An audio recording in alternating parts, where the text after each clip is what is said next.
There is a brand new skill in God of War Ragnarok that lets you easily get rid of enemies, and thanks to a new system in the sequel, you can make this attack even stronger. I'll discuss that new move as well as many other skills you can unlock early in the game, new mechanics and even status effects that you'll want to use to your advantage to take on the many new enemies. So we'll discuss all of that and more in this spoiler-free video. Leaving a like would really help us out, subscribe for way more God of War Ragnarok tips videos like this one, and let's go. So very early on, you will get a tutorial for your weapon technique on the Leviathan axe, which is called Frost Awaken. By holding triangle with the axe in hand, you charge it up with elemental energy, which you can see thanks to this frost effect that will remain on the axe for about 15 seconds. If you strike while the buff is active, you will perform a special attack known as a weapon technique. There are a couple of different ones for the Leviathan axe, and the skills that are already unlocked from the start are actually really nice. With Frozen Breach, hitting enemies all around you while also building up a lot of the frost status, and the ranged attack Frozen Spike will trigger a frost explosion on impact. I prefer the heavy throw Frozen Lance, however, as it deals a lot of damage, knocks enemies back, and it can even break guards, so it's very useful against enemies with shields too. You need to upgrade the axe to level 3 for this though, which you can do after beating a boss near the end of the Alfheim main story arc. But on level 2, which you unlock after roughly 1.5 hours of playtime, you can already unlock the special heavy attack Frozen Ascent.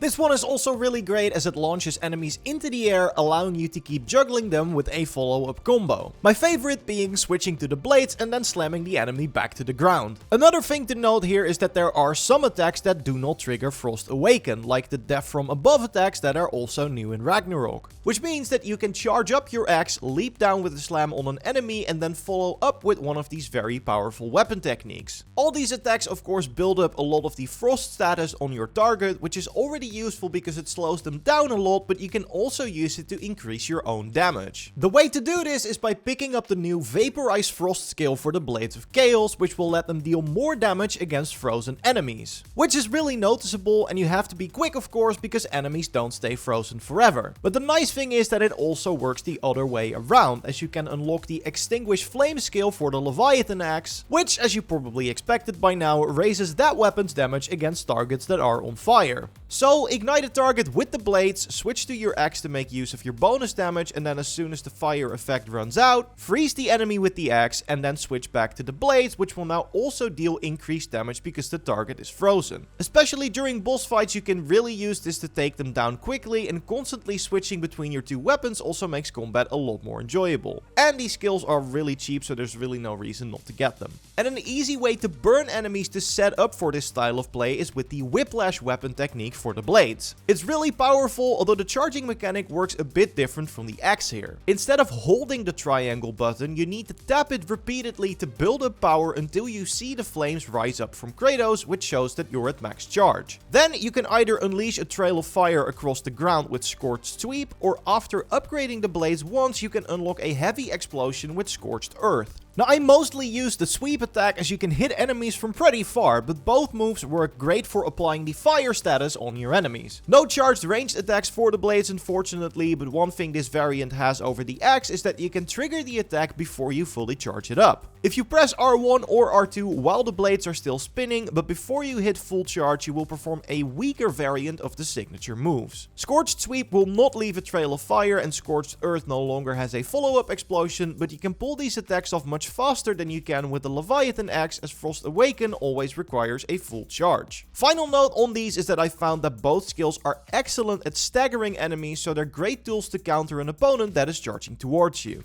Of course, these are just some of the early skills you unlock in the technique tree, but later on, after you find more upgrade materials to level up your weapons, you will be able to charge up the axe while sprinting, increase the size of the flames on your whiplash attacks, or being able to trigger a full charge on either of the weapons if you time your button input right after an attack. So there's some cool stuff to look forward to. I also really enjoyed two of the new attacks you can unlock for the Leviathan axe early on. Glacial Rake is this move where you hold R1 to drag your axe across the ground and create a wave of ice shards that will quickly build up the frost status on enemies. But even better is the Serpent Snare heavy attack that I already mentioned in the intro that you can unlock after upgrading the axe to level 2, which is very early on. While holding R2 with the skill unlocked, you charge up a massive cleave with the axe that picks most enemies up, swings them around you and then throws them, also creating a frost explosion at their point of impact. And while that is certainly very powerful, I found an even better use for this move though. You probably already noticed that Ragnarok has way more verticality in its combat arenas, which means there are lots of spots you can use to either throw an enemy down and follow up with a death from above attack, or even better, throw them out of the map entirely. I've honestly been having way too much fun tossing enemies around like they're stuffed animals, and while stronger enemies can of course not be thrown, you will still perform a very powerful strike on them if you manage to hit with this charged heavy attack. And if you use this skill as much as I do, then you can make it even better thanks to the skill mold system that is also new for the sequel. Most skills in each weapon tree have a medal system tied to them that rewards you with a bronze, silver and then gold medal after using the move a certain amount of times. Leveling a skill to gold will make it turn gold in your skill tree as well, and then you have the option to purchase a mold token for an attack that can do things like increase the elemental damage, give you extra protection when using it, or give you more permafrost or immolation charge. But not all skills have the same molds, like here you can see a different example where I get to pick between damage, stun and elemental damage. Each mold token costs you 1000 XP, but once you've bought one for a particular skill, you don't have to buy it again. Which means that you can freely swap between the 3 available mods on a skill if you've already bought the token once. As for what mods to pick, damage is of course always a good choice, and depending on your playstyle, extra stun or elemental damage are also great. And while the extra protection sounds really nice, keep in mind that it's only active during the activation of the skill. So if you buff the axe heavy throw with additional protection, that will only work on the throw, not as long as the axe is stuck in an enemy. But when it comes to protection, you of course also have Atreus to watch your back, and he's picked up some very useful new tricks. Although his skill tree is very limited at first, it will expand once the game goes on, but what is most useful in the beginning are his new sonic arrows. You unlock these on your first visit to Svartalfheim, and then you can start building up the new sonic status effect on enemies by commanding Atreus to fire on your target with square. Once the effect is fully built up, it will stagger an enemy with a second delayed stagger as well. And while affected by this status, every attack that connects will trigger another sonic concussion, which again staggers nearby enemies. Airborne targets are also put into stasis, meaning that once you knock an enemy off their feet, they stay prone and unable to move until the status effect runs out. You can also use this to stop an enemy in mid-air while they are making a jump, in which case they will just stay afloat at the very least until Atreus smacks them back down. And then you can make these sonic arrows even stronger with some of the passive buffs from the new accessory type items you will find throughout your journey. Like this sonic aftershock one that will make your melee attacks against targets with sonic deal way more stun damage. And we will totally go in depth on some later game skills and moves in a future video, so subscribe to make sure you don't miss out on any of our God of War Ragnarok content. Leave a like if you liked the video, and if you want, you can watch our previous video on some amazing items you want to get early in the game. I'll see you in the next one. Goodbye.